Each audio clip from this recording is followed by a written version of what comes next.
आज हम class 12 chemistry में इकाई 5 सतह रसायन के बारे में अध्ययन करने जा रहे हैं।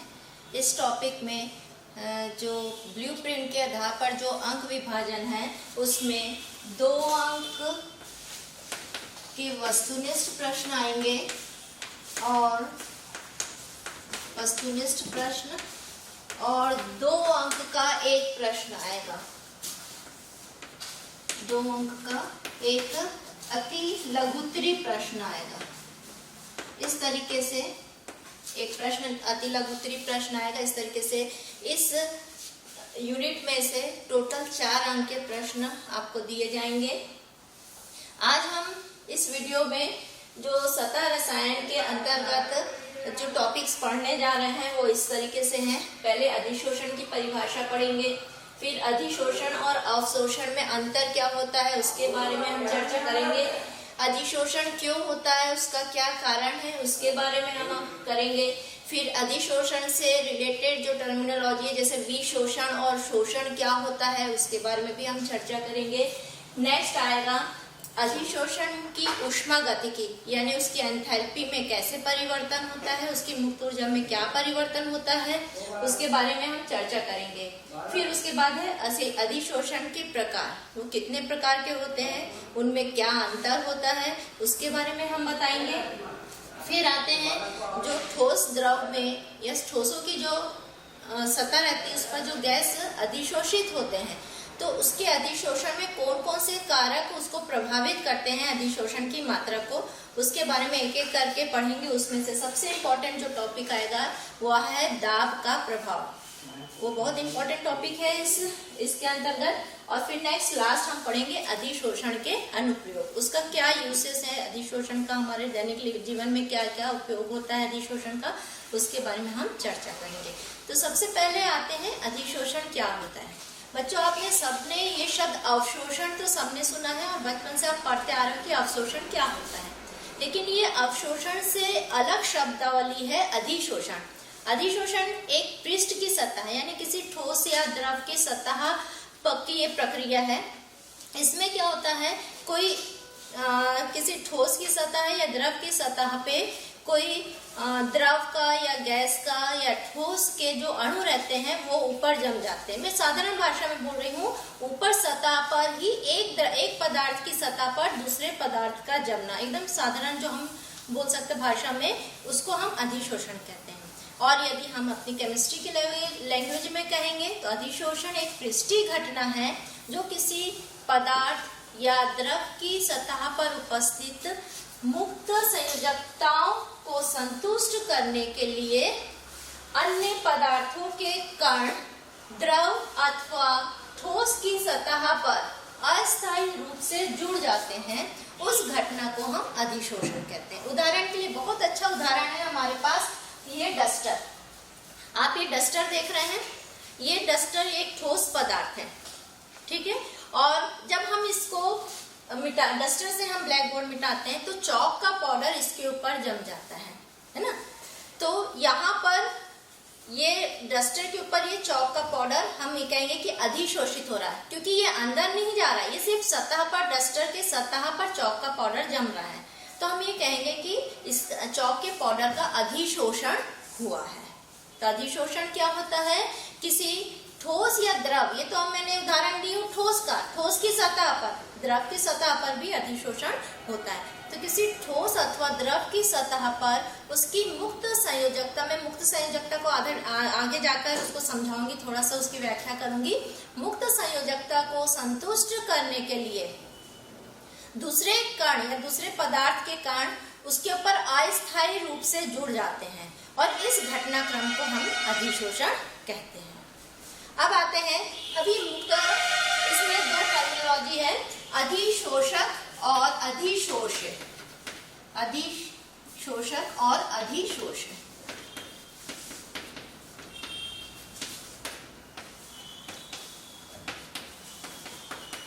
ये क्या होता है, अधिशोषक वह पदार्थ जिस पर अधिशोषण हो रहा है। जैसे मैंने यहाँ पे अभी उदाहरण बताई डस्टर का, तो यह पदार्थ जिस पर अधिशोषण हो रहा है अर्थात ये डस्टर, इस डस्टर को हम क्या कहेंगे, अधिशोषक। वह पदार्थ जिस पर अधिशोषण हो रहा है।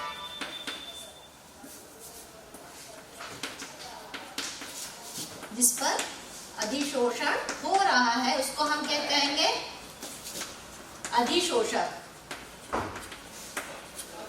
और दूसरा है अधिशोषित। जिस पदार्थ का अधिशोषण उस अधिशोषक के ऊपर हो रहा है उसको हम कहते हैं अधिशोषित। जैसे यहाँ चौक का जो पाउडर जम रहा है डस्टर के ऊपर, उसको चौक के पाउडर को हम क्या कहेंगे? अधिशोषित, जिसका अधिशोषण हो रहा है।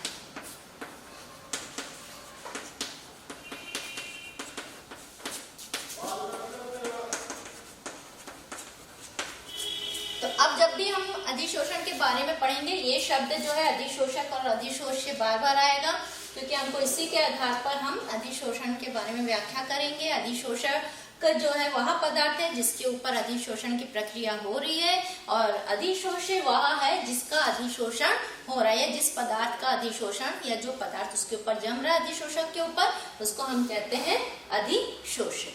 अब आते हैं हम अधिशोषण और अवशोषण में क्या अंतर है। थोड़ा सा आप बच्चे ये भी सोचते हैं कि अधिशोषण और अवशोषण में अंतर फिर क्या है,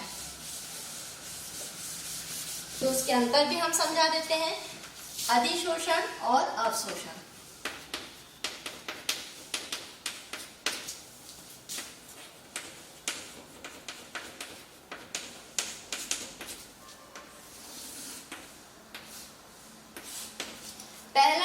पहला अंतर तो सबसे सिंपल है। अधिशोषण जो हो रहा है वो सतह पर होने वाली प्रक्रिया है, यानी किसी अधिशोषक के सतह पर ये अधिशोषण की प्रक्रिया हो रही है, तो हम ये कह सकते हैं ये पृष्ठीय प्रक्रम है, यह प्रक्रिया है, पृष्ठ में होने वाली प्रक्रिया है। जबकि अवशोषण जो है वो संपूर्ण भाग में, पदार्थ के संपूर्ण भाग, वो सतह का भी भाग होगा और उसका स्थूल भाग यानी उसके अंदर भी, तो यह संपूर्ण सतह एवं स्थूल भाग में होने वाली प्रक्रिया है।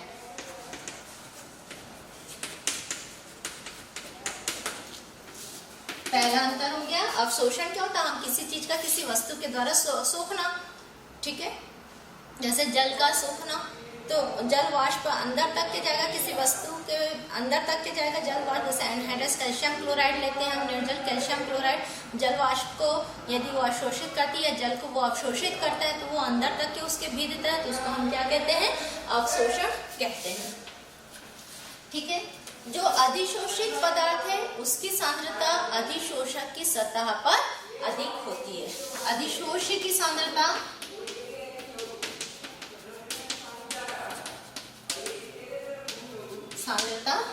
सतह पर अधिक होगी, सतह पर अधिक होती है। अधिशोषक की सतह पर इसकी सांद्रता अधिक होती है, जबकि अवशोष्य हम इसको अवशोष्य कह सकते हैं। जो अवशोषित हो रहा है, अवशोष्य समान रूप से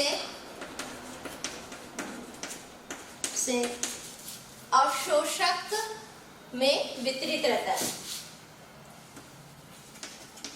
अवशोषक के अंदर वितरित रहता है, अंदर व बाहर, है ना।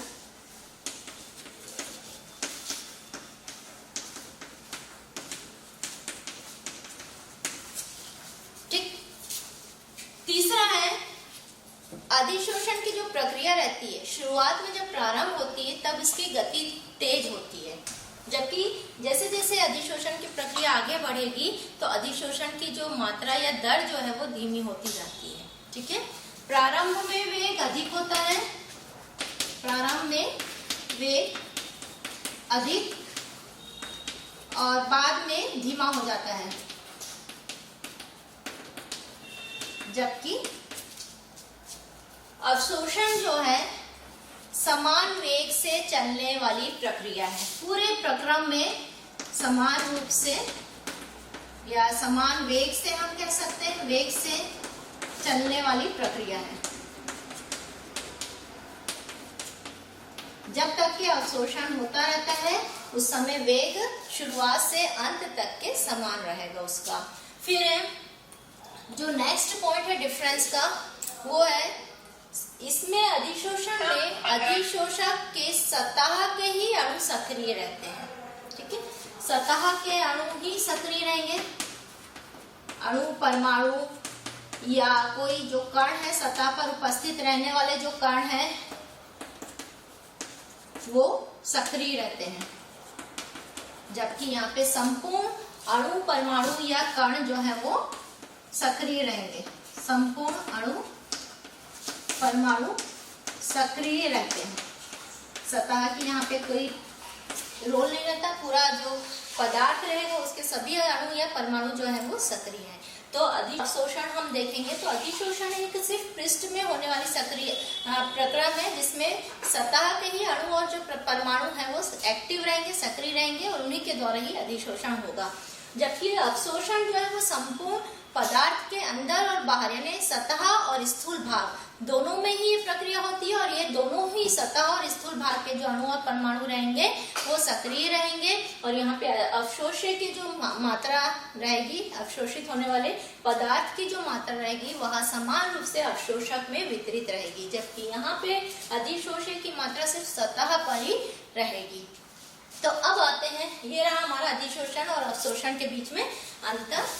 अब अपन पढ़ेंगे अधिशोषण क्यों होता, उसका क्या कारण है, अधिशोषण के होने के कारण।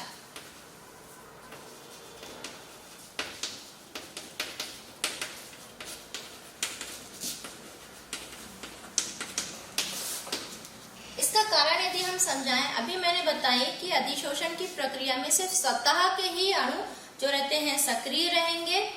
तो ये सक्रिय अणु जो सतह में उपस्थित हैं वो उनके पास कुछ विशेष प्रकार के बल होते हैं, जैसे कि वंडरवाल बल या रासायनिक आबंध बल रहते हैं। और इन सतह के जो अणु रहेंगे उनकी संयोजकता मुक्त संयोजकता रहती है। हम इसको उदाहरण से बता सकते हैं, जैसे कोई पदार्थ है, इस पदार्थ में ये सतह के जो अणु हैं और ये अंदर के अणु हैं। जो अंदर में उपस्थित अणु या परमाणु रहेंगे उनकी पूरी संयोजकता उनके चारों तरफ उपस्थित अणु या परमाणु से संतुष्ट हो जाती है। ठीक है, जैसे हम एक ही वाला अणु या परमाणु लेते हैं या कण लेते हैं, तो इसकी संयोजकता इसके चारों तरफ घिरे हुए कणों के द्वारा ये अपनी संयोजकताओं को संतुष्ट कर लेगा। लेकिन ये जो सतह में जो परमाणु रहते हैं उनकी जो बाहरी संयोजकता रहती है वो असंतुष्ट रहती है, ये मुक्त संयोजकता कहलाती है। अब इस मुक्त संयोजकता को इसे संतुष्ट करना है, और उसके लिए ये क्या करेगा, ये जो परमाणु या कण जो रहेंगे वह बाहर उपस्थित जो कण रहते हैं या परमाणु रहते हैं उसको अपनी ओर आकर्षित करेगा, और इसके साथ ये अस्थायी तौर से इस मुक्त संयोजकता से ये अणु या परमाणु आकर जुड़ जाते हैं। अब यहाँ पर मैं आगे चल के बताऊंगी अधिशोषण के प्रकार। उसके आधार पर यदि ये एक simple van der Waals force of attraction या आकर्षण बल के कारण इन अणु या परमाणु को अपने से जोड़ता है, तो वो अधिशोषण अस्थायी रहेगा या उत्क्रमणीय अधिशोषण रहेगा, उसको हम भौतिक अधिशोषण कहते हैं। हो सकता है कि जो आने वाला जो परमाणु है वो उसके साथ ये सतह के जो अणु या उसकी मुक्त संयोजकता जो है वह उसके संग रासायनिक बंध बना ले, और वो बंध जो रहेगा, रासायनिक बंध जो रहता है वो प्रबल बंध रहेगा, और उस प्रकार के अधिशोषण को हम रासायनिक अधिशोषण कहेंगे, जिसके बारे में हम डिटेल में आगे जाके पढ़ेंगे। तो इस प्रकार से अधिशोषण या तो दुर्बल वंडरवॉल फोर्स ऑफ अट्रैक्शन से हो सकता है या फिर रासायनिक आबंध बल के कारण हो सकता है, जो कि एक प्रबल बंध है, प्रबल बल रहता है। और ये दोनों ही कारणों के कारण ये सतह के जो कण रहेंगे वह अधिशोष से जुड़ जाते हैं और अधिशोषण की प्रक्रिया संपन्न होती है। अब नेक्स्ट आते हैं अपन, एक शब्दावली है विशोषण व शोषण। विशोषण क्या होता है?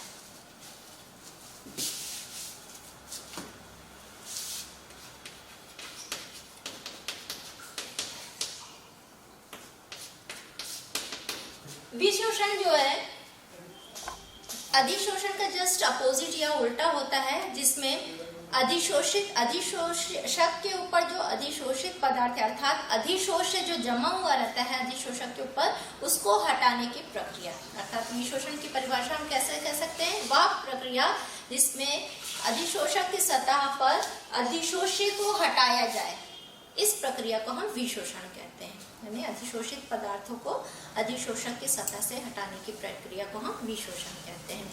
नेक्स्ट होता है शोषण। शोषण क्या होता है? जब अधिशोषण और अवशोषण दोनों ही क्रियाएं साथ में चलती हैं तो उसको हम कहते हैं शोषण। जैसे उदाहरण के तौर पर हाइड्रोजन गैस सक्रिय चारकोल के ऊपर अधिशोषित होना। शुरुआत में क्या होगा, जो हाइड्रोजन गैस है वो सक्रिय चारकोल की सतह पर अधिशोषित होता है और धीरे धीरे ये जो गैस है वो चारकोल के अंदर विसरित होने लगता है, अर्थात उस हाइड्रोजन गैस का चारकोल के द्वारा अवशोषण किया जाता है। तो यहाँ पर अधिशोषण और अवशोषण दोनों ही क्रियाएं हो रही हैं, तो इस प्रक्रिया को हम कहते हैं शोषण। अब नेक्स्ट आते हैं अपन, नेक्स्ट टॉपिक जो है वो है अधिशोषण की ऊष्मागतिकी। ये बहुत इंपॉर्टेंट टॉपिक है, ये आता है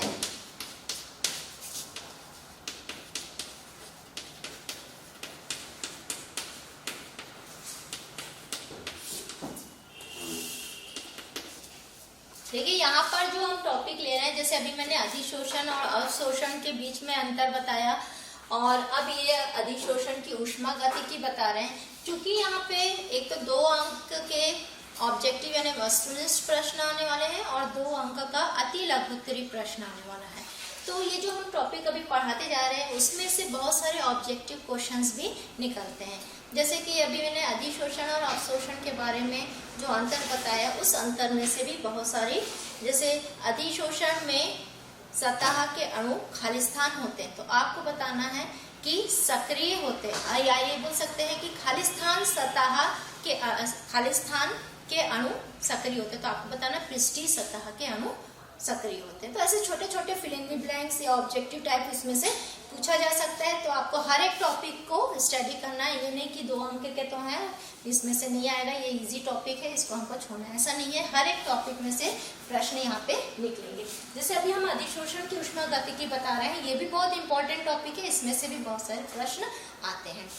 तो चलिए हम यहाँ देखते हैं ऊष्मागतिकी। ऊष्मागतिकी का पिछले साल आपने 11th में पढ़ चुके हैं कि किसी अभिक्रिया या प्रक्रिया में होने वाली एंथैल्पी में या ऊष्मा में जो परिवर्तन होता है उसको हम ऊष्मागतिकी के अंतर्गत अध्ययन करते हैं। यहाँ पर अधिशोषण की प्रक्रिया जो है वो एक पृष्ठीय प्रक्रिया है, जिसमें मैंने आपको बताई कि सतह के अधिशोषण में अधिशोषक की सतह के जो अणु रहते हैं उनके ऊपर मुक्त संयोजकता रहती है और जिससे वो अधिशोष्य को अपनी ओर आकर्षित करते हैं और उसका जो निहित वंडरवाल आकर्षण बल या रासायनिक आबंध बल है उसके द्वारा वह अधिशोष्य को अपने से जोड़ लेते हैं। इस जैसे ही अधिशोषण की सतह पर जुड़ता है तो सतह पर उपस्थित जो अवशिष्ट बल है उसमें कमी आ जाती है और अवशोषण के दौरान सतह की जो मुक्त ऊर्जा है उसमें भी कमी आती है, यानी कि सतह की जो मुक्त ऊर्जा है वो उत्सर्जित होती है, बाहर निकलती है, जिसके कारण उस तंत्र की मुक्त ऊर्जा क्या हो जाएगी, मुक्त ऊर्जा में कमी आ जाएगी। क्या बता रही हूँ मैं, समझ में आ रहा है आप लोगों को? मैंने कहा कि जब सतह अधिशोषक की सतह पर अधिशोष्य जब अधिशोषित होता है यानी जमता है तो सतह के जो अणुओं के पास जो अवशिष्ट बल है, बचे हुए जो बल है उसमें कमी आ रही है और मुक्त ऊर्जा बाहर निकल रही है। जब कोई चीज आके जुड़ रही है तो सतह की मुक्त ऊर्जा बाहर निकल रही है, जिसके कारण उस तंत्र की जो मुक्त ऊर्जा है, तंत्र की जो मुक्त ऊर्जा है वो कम हो जाएगी। मुक्त ऊर्जा कम होने के कारण क्या होगा, डेल्टा जी का मान, डेल्टा जी हम क्या कह रहे हैं, मुक्त ऊर्जा में परिवर्तन, वो क्या हो जाएगा, ऋणात्मक हो जाएगा।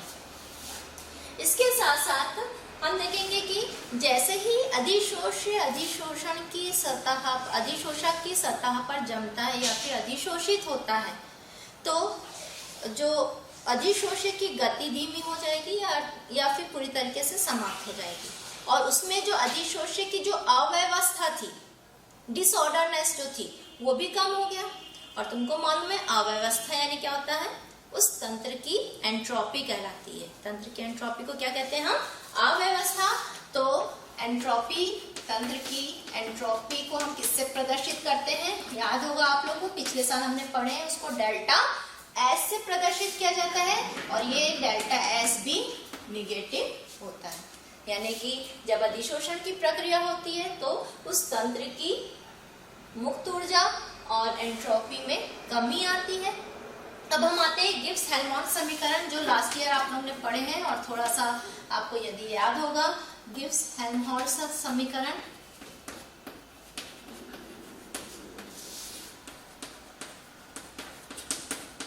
क्या था, डेल्टा जी बराबर delta H minus T delta S.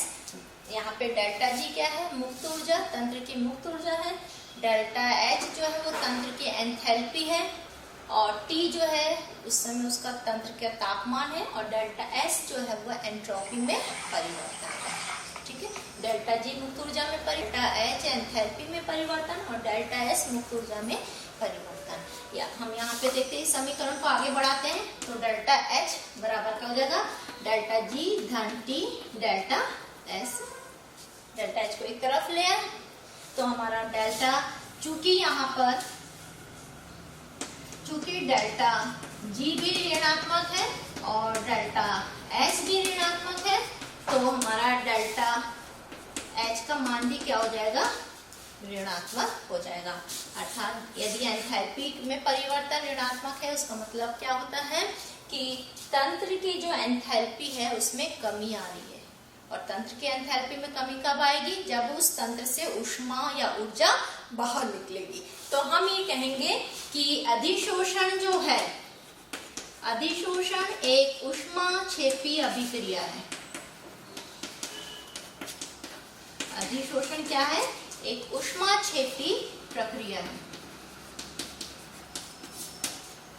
तो हम ये एंथैल्पी में देखें, अधिशोषण की एंथैल्पी या ऊष्मागतिकी क्या होती है, क्या प्रक्रिया होती है। उसमें तीनों ही जो है हमारी डेल्टा जी अर्थात मुक्त ऊर्जा में परिवर्तन ऋणात्मक है, अर्थात उसमें कमी आ रही है। जो एंट्रोपी में जो परिवर्तन है तंत्र का, वो भी ऋणात्मक है, निगेटिव है, अर्थात उसमें भी एंट्रोपी में भी कमी आ रही है। और उसकी एंथैल्पी, तंत्र के एंथैल्पी में भी कमी आ रही है, अर्थात अधिशोषण एक ऊष्माक्षेपी प्रक्रम है। नेक्स्ट टॉपिक हम आते हैं अधिशोषण के प्रकार और उसमें अंतर।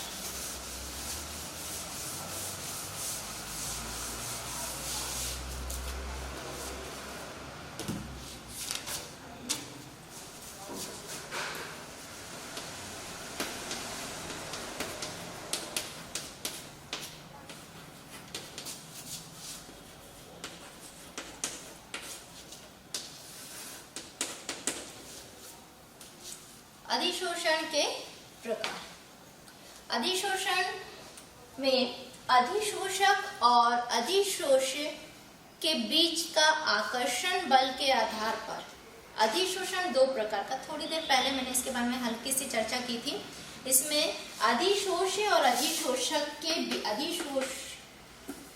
अधिशोषक और अधिशोष्य के बीच में जिस प्रकार का बंध या आकर्षण बल रहता है, उसके आधार पर अधिशोषण दो प्रकार का होता है। एक होता है भौतिक अधिशोषण और एक होता है रासायनिक अधिशोषण। भौतिक अधिशोषण में अधिशोष्य और अधिशोषक के बीच में यदि दुर्बल वैन डर वाल आकर्षण बल स्थापित रहता है, तो उस प्रकार के अधिशोषण को हम भौतिक अधिशोषण कहेंगे। जैसे मैंने अभी एग्जाम्पल दी थी, डस्टर के ऊपर चौक का पाउडर अधिशोषित होना। तो इसमें क्या है, जो चौक का पाउडर है वह डस्टर की सतह से एक दुर्बल आकर्षण बल से जुड़ा हुआ रहता है। तो इस प्रकार का अधिशोषण हम भौतिक अधिशोषण कहते हैं। जबकि रासायनिक अधिशोषण में अधिशोष्य और अधिशोषक के बीच में रासायनिक बंध स्थापित हो जाता है और इस प्रकार के अधिशोषण को रासायनिक अधिशोषण कहते हैं। और रासायनिक आबंध जो है वो एक प्रबल बंध है। तो रासायनिक अधिशोषण का विशोषण आसानी से नहीं किया जा सकता, जबकि भौतिक अधिशोषण में आसानी से विशोषण की क्रिया की जा सकती है। इसलिए हम बोलेंगे कि भौतिक अधिशोषण एक उत्क्रमणीय प्रक्रम है, लेकिन रासायनिक अधिशोषण जो है वो अनुत्क्रमणीय प्रक्रम है। तो हम अब इनके बीच में भौतिक अधिशोषण और रासायनिक अधिशोषण के बीच में अंतर बताएंगे। पहला है, यहाँ पे लिखेंगे हम भौतिक अधिशोषण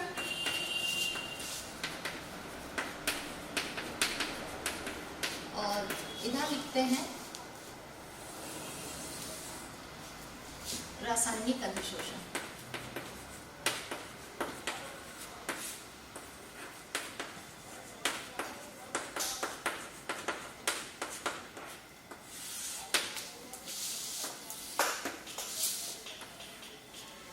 एक एक करके इसको पढ़ेंगे।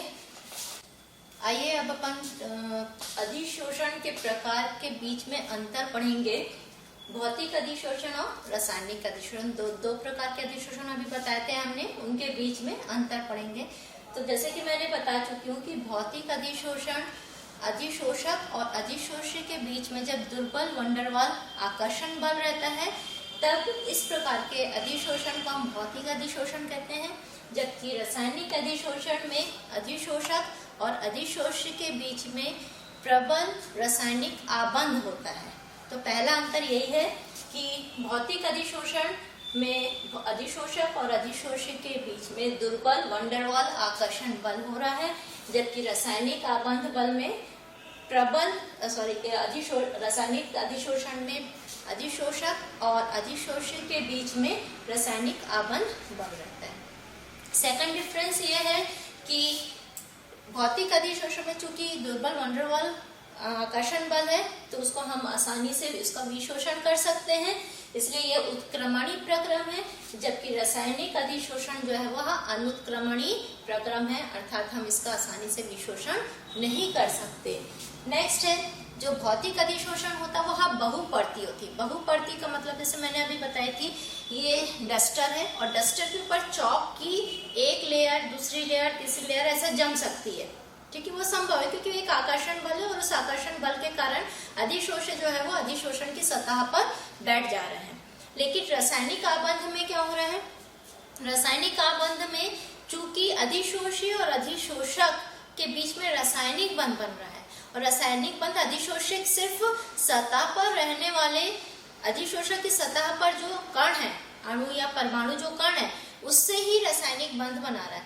तो एक लेयर के ऊपर जितने भी कण रहेंगे अधिशोषक की सतह पर, उसे संपूर्ण रूप से अधिशोषक यदि उससे बंध बना लेता है तो केवल एक स्तर ही बनेगा, उसका हम मल्टीलेयर या बहुपर्ती नहीं बना सकते। तो रासायनिक अधिशोषण हमेशा एक परती होता है। फिर जो भौतिक अधिशोषण है उसमें जो ऊष्मा या बोल सकते हैं अधिशोषण की जो ऊष्मा रहती है वह बहुत कम रहती है, लगभग 20 से 40 किलो जूल प्रति मोल। जबकि रासायनिक अधिशोषण की जो ऊष्मा रहेगी, चूंकि वह बंध बना रहा है और बंध बनाने में बहुत अधिक ऊर्जा मुक्त होती है, इसलिए उसकी ऊर्जा की मात्रा अधिक रहती है। 20 से 400 किलो जूल प्रति मोल ऊर्जा मुक्त हो सकती है। फिर भौतिक अधिशोषण तुरंत हो जाता है, उसको अधिशोषण में ज्यादा समय नहीं लगता, अर्थात भौतिक अधिशोषण जो है वो तत्काल होने वाली प्रक्रिया है। जबकि रासायनिक अधिशोषण में क्या हो रहा है, चूंकि वहां बंध बनना है और बंध बनना भी किस पर निर्भर करेगा, अधिशोषक और अधिशोषी की प्रकृति के ऊपर, कि वो आसानी से आपस में अभिक्रिया कर पाते हैं कि धीमी अभिक्रिया हो रही है उनके बीच में, उस पर अधिशोषण का वेग निर्भर करेगा। इसलिए और अपेक्षाकृत हम देखते हैं यदि हम भौतिक अधिशोषण की तुलना या रासायनिक अधिशोषण से करेंगे तो रासायनिक अधिशोषण का वेग भौतिक अधिशोषण से कम होता है, अपेक्षाकृत कम रहेगा इससे। फिर है भौतिक अधिशोषण में सक्रियण ऊर्जा की आवश्यकता नहीं होती। हमने बताया था कि किसी भी अभिक्रिया को संपन्न कराने के बाद के लिए ये जरूरी है कि परमाणु के पास कुछ मिनिमम एनर्जी या न्यूनतम एनर्जी होना आवश्यक है। और उसके लिए सक्रियण ऊर्जा का होना आवश्यक होती है, जबकि रासायनिक अभिक्रिया के लिए ये सक्रियण ऊर्जा की आवश्यकता होती है। इसलिए चूंकि ये रासायनिक अधिशोषण है, यहाँ पे रासायनिक बंध बन रहा है, इसलिए यहाँ सक्रियण ऊर्जा की आवश्यकता होती है। लेकिन भौतिक अधिशोषण में किसी प्रकार का रासायनिक बंध नहीं बन रहा है, इसलिए यहाँ सक्रियण ऊर्जा की आवश्यकता नहीं होती है।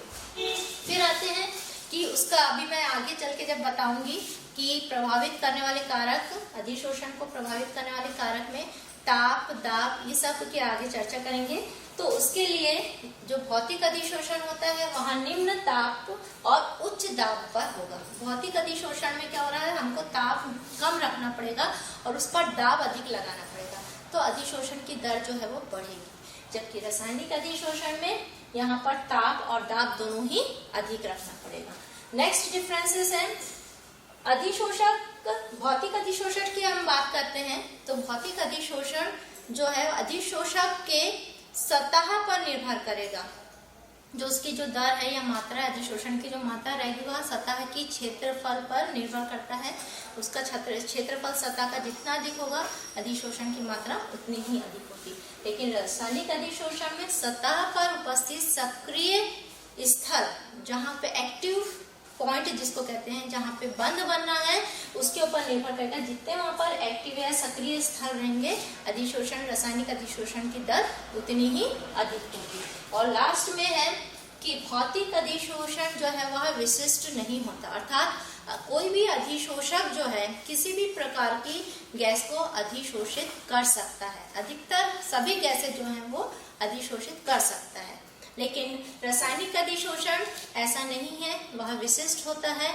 एक पर्टिकुलर जो गैस रहेगी वह एक पर्टिकुलर अधिशोषक के साथ ही बंध बनाएगी। तो ये रासायनिक अधिशोषण विशिष्ट होता है, लेकिन भौतिक अधिशोषण विशिष्ट नहीं होता। इस तरीके से हमने देखे भौतिक अधिशोषण और रासायनिक अधिशोषण के बीच में अंतर। अब यहाँ पर आप देखेंगे कि यहाँ से भी बहुत सारे छोटे छोटे प्रश्न निकल के आ सकते हैं। आपका यदि वस्तुनिष्ठ प्रश्न बोले तो वस्तुनिष्ठ प्रश्न भी निकल आ सकता है। खाली स्थान अधिशोषण एक उत्क्रमणीय प्रक्रम है, तो आप बता सकते हो कि भौतिक अधिशोषण है या रासायनिक अधिशोषण है, यहाँ पे अंतर पे आपके आगे है। या फिर और कुछ प्रश्न इसमें से पूछ सकते हैं। अधिशोषण, खाली स्थान अधिशोषण में अधिशोषण की ऊष्मा 20 से 40 किलो जूल प्रति मोल होती है। तो आपको पता रहना चाहिए कि इसमें ऊष्मा की जो मात्रा है, अधिशोषण की ऊष्मा किसमें 20 से 40 किलो जूल है या 20 से 400 किलो जूल प्रति मोल है, ये आपको पता रहेगा। तो इसमें से ऐसे छोटे छोटे प्रश्न आपको इस अंतर में भी बहुत सारे निकल के आ सकते हैं, तो आपको इसको बहुत अच्छी तरीके से करना है। अब नेक्स्ट आते हैं, नेक्स्ट टॉपिक जो हमारा रहेगा वह है ठोसों द्वारा गैस का अधिशोषण। ठोसों द्वारा जो गैसों का जो अधिशोषण किया जाता है उसको प्रभावित करने वाले कारक।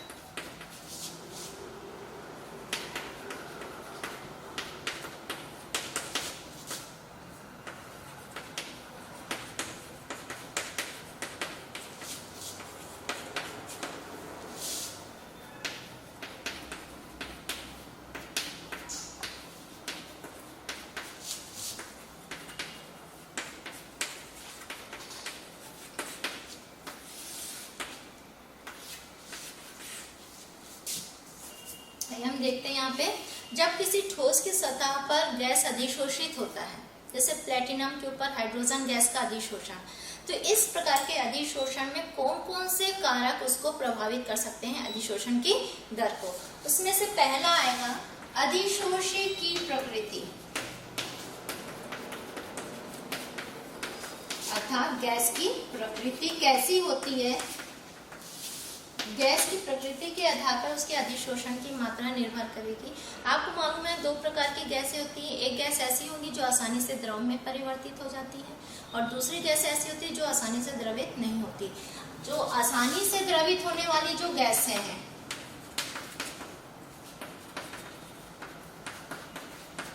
जैसे उदाहरण के लिए हम ले सकते हैं अमोनिया गैस, जल वाष्प या hydrogen chloride gases, carbon dioxide गैसें, ये सभी गैसें जो आसानी से द्रव में परिवर्तित हो रही हैं उनके अधिशोषण की मात्रा भी अधिक होती है। जबकि ऐसी गैसें जो आसानी से द्रवित नहीं होती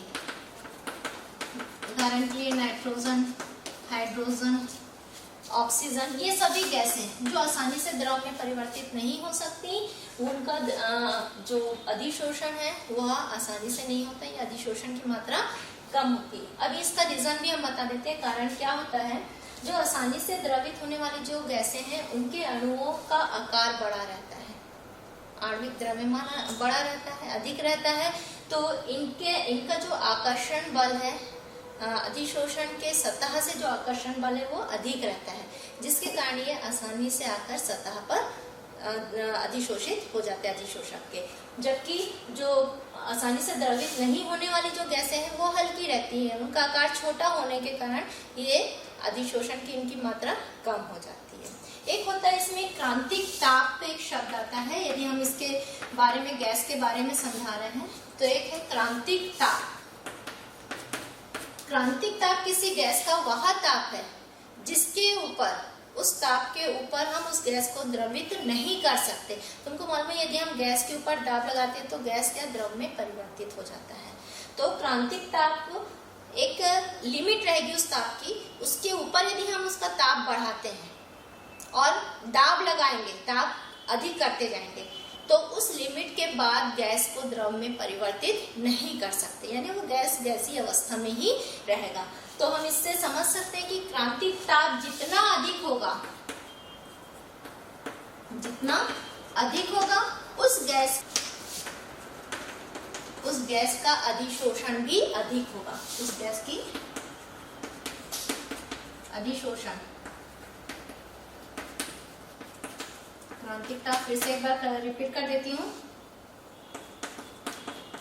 क्रांतिक ताप किसी गैस का वह ताप है जिसके और अधिक ऊपर, यदि उस ताप के और ऊपर उस गैस का द्रवीकरण नहीं हो सकता, फिर चाहे हम उस पर कितना भी दाब लगा लें। तो जिस गैस का क्रांतिक ताप जितना अधिक होगा, उस गैस के अधिशोषण की मात्रा उतनी ही अधिक होगी। तो ये था अधिशोष्य की प्रकृति। अब सेकंड आते हैं, अधिशोषक का क्षेत्रफल का प्रकार व क्षेत्रफल। तुमको मालूम है अधिशोषण की जो प्रक्रिया वो पृष्ठीय प्रक्रिया है, और यहाँ पर अधिशोषक की सतह जितनी अधिक रहेगी, अधिशोषण की दर या मात्रा उतनी ही अधिक होती है। तो यहाँ पर अधिशोषक की सतह कैसी है उस पर भी अधिशोषण की मात्रा निर्भर करती है। जैसे यदि हम चिकनी, अधिशोषक की सतह चिकनी लेंगे, उसके कंपेयर में अधिशोषक की ऐसी सतह जो खुरदुरी रहे, जो प्लेन ना है, या फिर जो छिद्र युक्त है, या फिर यदि अधिशोषक चूर्ण या पाउडर के रूप में है, तो ये तीनों ही कंडीशन में अधिशोषक का क्षेत्रफल बढ़ जाता है। आप इससे ही देख लीजिए, ये प्लेन सतह है, यदि इसी सतह को हम थोड़ा सा ऊपर नीचे कर देते हैं, ऊबड़ खाबड़ कर देते हैं, तो उसका सतह का क्षेत्रफल देखिए, ये ऊपर फिर नीचे फिर ऊपर, तो ये बढ़ जा रहा है। या फिर हम इसको छिद्र युक्त भी कर देते हैं इस तरीके से, यदि उसकी सतह पर छेद है, ऐसे बारीक बारीक छेद है, तो उसमें भी उसकी सतह का क्षेत्रफल बढ़ जाता है। और तीसरा पॉइंट है, यदि हम अधिशोषक को पाउडर के रूप में कर दें, तो यदि हम एक बड़ा अधिशोषक का बड़ा टुकड़ा लेते हैं तो उसका क्षेत्रफल सिर्फ इतना ही रहेगा, बाहर का हिस्सा। लेकिन यदि हम इसको बारीक चूर्ण के रूप में कर देते हैं तो प्रत्येक कण का एक अपना क्षेत्रफल रहेगा, और चूंकि असंख्य कणों में ये बढ़ जाएगा, इसको चूर्ण करेंगे तो प्रत्येक का यदि हम क्षेत्रफल जोड़ते हैं तो क्षेत्रफल अधिक हो जाएगा। तो इस तरीके से अधिशोषक के क्षेत्रफल पर भी अधिशोषण की दर निर्भर करती है। अब तीसरा कारक जो है अधिशोषण की दर को जो प्रभावित करता है, उसका जो तीसरा कारक है वह है दाब। मैंने पहले ही बताया कि इसको बहुत अच्छे से करना बहुत इंपॉर्टेंट है ये वाला टॉपिक। यह देखा गया है, यदि किसी ठोस पदार्थ के ऊपर गैस का अधिशोषण करना है तो उसकी कंडीशन ये है कि उसका ताप निम्न रखें और दाब अधिक रखें, तो अधिशोषण की मात्रा अधिक होती है। यानी कि निम्न ताप पर हम उस गैस के ऊपर यदि हम दाब बढ़ाते जा रहे हैं तो उस गैस के अधिशोषण की दर बहुत तीव्रता से बढ़ती जाती है। इसको समझाने के लिए फ्रेंडलिक नामक वैज्ञानिक ने अधिशोषण की मात्रा और दाब के बीच में संबंध स्थापित किया, और उसके अनुसार किसी गैस के अधिशोषण की मात्रा उस गैस पर आरोपित दाब के समान अनुपात होता है। यदि अनुपात का चिन्ह हम हटा देते हैं तो एक नियतांक लग गया के यहाँ पर x जो है वह अधिशोषित की मात्रा है, अधिशोषित की मात्रा है,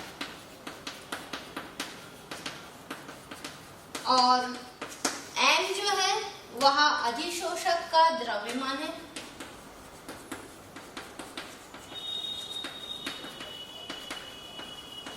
P दाब है, और K और N नियतांक है या स्थिरांक कह सकते हैं हम इसको, जिसमें N का मान 1 से अधिक होता है। N का मान क्या रहेगा? 1 से हमेशा अधिक रहेगा। तो इसको कहते हैं फ्रेंडलिक का नियम। फ्रेंडलिक ने एक ग्राफ बताया, इसको हम कहेंगे समतापी अधिशोषण समतापी वक्र। ये बहुत इंपॉर्टेंट, इसको अच्छे से करेंगे आप लोग। अधिशोषण समतापी वक्र,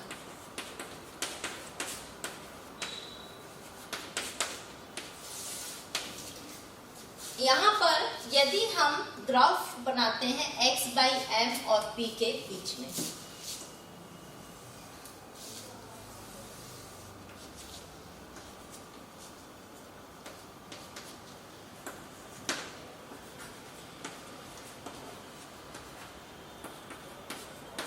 दाब और अधिशोषण की मात्रा के बीच में हम यदि ग्राफ प्लॉट करते हैं तो हमको इस तरीके से ग्राफ प्लॉट होगा, प्राप्त होगा।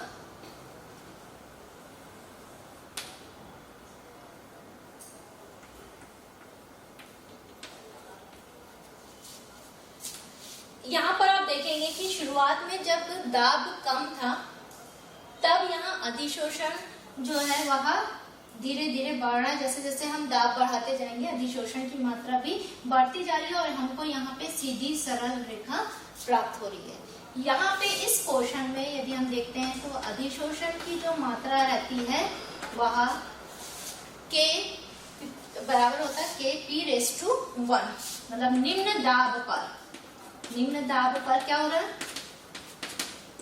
पहला कंडीशन हम देख रहे हैं यहाँ पर x by m is equal to K p⁻1, अर्थात यहाँ पर n का मान क्या हो गया? 1 हो गया।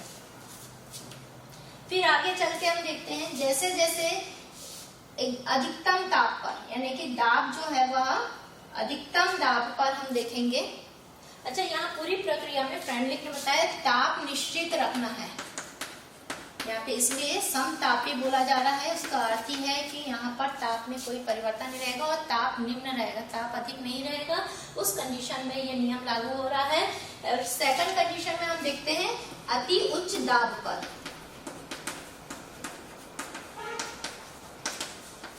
इस पोर्शन में आप देखिए यहाँ पर दाब मैक्सिमम है।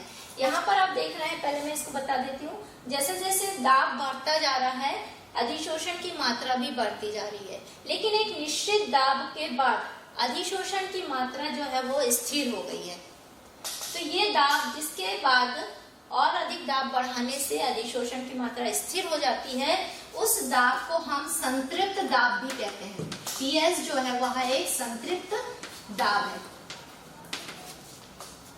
इस दाब के बाद यदि हम दाब बढ़ाते हैं तो अधिशोषण की मात्रा स्थिर हो जाएगी और उस कंडीशन पे अब अधिशोषण जो है वह दाब पर निर्भर नहीं करेगा।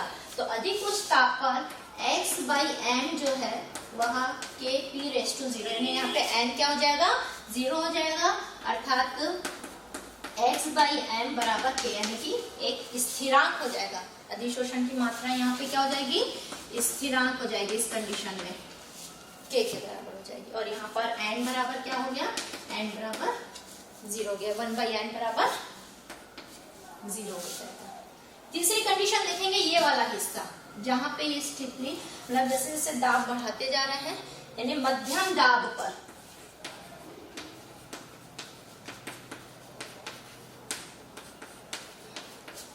यहाँ पर क्या हो रहा है? जैसे जैसे हम दाब बढ़ाते जाएंगे वह दाब के साथ साथ अधिशोषण की मात्रा भी बढ़ती जा रही है और यहाँ पर 1/n जो रहेगा वह 1 से अधिक रहेगा। K⁴1/n, यहाँ पे n जो रहेगा वो 1 से अधिक रहेगा, 2, 3, 4 आदि। तो इस तरीके से हम देखेंगे यहाँ पे फेनलिक का अधिशोषण समतापी वक्र की दाब और अधिशोषण की मात्रा के बीच में हमने ग्राफ बनाए, जिसमें निश्चित ताप पर जब निम्न दाब रहेगा तो अधिशोषण की मात्रा बढ़ती जा रही है, जहाँ पर x/m = Kp⁴1 रहेगा। यहाँ पे n जो है n का मान जो रहेगा 1 रहेगा। फिर मध्यम दाब पर x/m = Kp⁴1/n, यहाँ पे n का मान 1 से अधिक रहेगा। और अधिकतम दाब पर जिसको हमने संतृप्त दाब कहे हैं, उस दाब के बाद यदि अधिशोषण दाब बढ़ाते हैं तो अधिशोषण की मात्रा निश्चित हो जाएगी, स्थिरांक हो जाएगी और वह अब दाब पर निर्भर नहीं करेगी। तो यह है अधिशोषण समतापी वक्र। इसमें हम एक और लेंगे, यदि एक ग्राफ और बनाना है हमको, जो फ्रेंडलिक ने जो संबंध दिया था x/m = Kp⁴1/n, यदि हम इसका लॉग लेते हैं, log x/m = log K + 1/n log P। अब यदि हम log x/m और log P के बीच में ग्राफ बनाते हैं,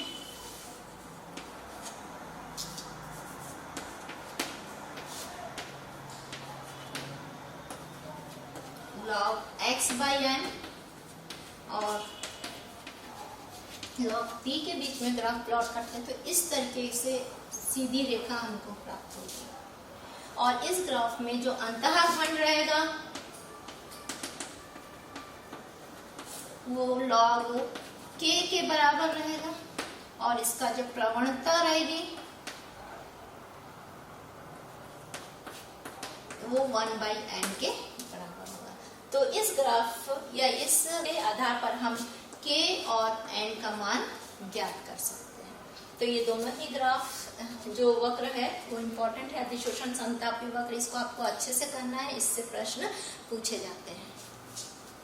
नेक्स्ट टॉपिक अपन आते हैं अधिशोषण के अनुप्रयोग। टॉपिक आता है अधिशोषण के अनुप्रयोग, यानी हमारे दैनिक जीवन में अधिशोषण के किस तरीके से अधिशोषण को उपयोग में लाया जाता है उसके बारे में हम बताते हैं। जैसे पहला है अनुप्रयोग में चीनी को रंगीन करने में। जब चीनी का निर्माण किया जाता है तो उसका एक भूरे रंग का द्रव प्राप्त होता है। चीनी जो है वो एक द्रव के रूप में रहती है, भूरे रंग के द्रव के रूप में। तो उसमें उस भूरे रंग को हटाने के लिए हम जंतु चारकोल का उपयोग किया जाता है। उसमें जंतु चारकोल मिलाया जाता है। ये जंतु चारकोल जो है वह भूरे रंग को अधिशोषित करके उस चीनी का जो द्रव या घोल रहता है उसको रंगीन कर देता है और उसके पश्चात फिर उसको ठोस में परिवर्तित करते हैं, जिससे हमको रंगीन चीनी या सफेद रंग की चीनी प्राप्त होती है। नेक्स्ट आते हैं गैस मास्क में। गैस मास्क जो जैसे कुछ वर्कर्स जो अंडरग्राउंड जाते हैं वहाँ पे विभिन्न प्रकार की विषैली गैसें रिसती रहती हैं, तो उनको एक गैस मास्क दिया जाता है ताकि वो विषैली गैस से बच सकें। तो उसमें क्या होता है, उस गैस के मास्क में एक्टिवेटेड चारकोल यानी कि सक्रिय चारकोल उसमें रखा हुआ रहता है और वो सक्रिय चारकोल उस विषैली गैसों को अधिशोषित कर लेता है और इस प्रकार से शुद्ध वायु प्रोवाइड करता है ताकि शोषण अच्छे से किया जा सके। फिर है निर्वात उत्पन्न करने में। जैसे किसी पात्र में निर्वात पंप के द्वारा वहां पे निर्वात बनाया जाता है, फिर भी उस निर्वात पात्र में थोड़ी बहुत यदि लेश मात्र भी वायु यदि वहां पर छूट गई हो तो वहां पर अधिशोषक पदार्थ जैसे एक्टिवेटेड चारकोल हुआ, ये सब रखते हैं जो कि वहां की जो नमी है या वायु जो है उसको सोख सके और वहां पर फुल या 100% जो है वो वैक्यूम बन सके। फिर नेक्स्ट आता है कपड़ों की रंगाई में। कपड़ों की रंगाई में एक रंग बंधक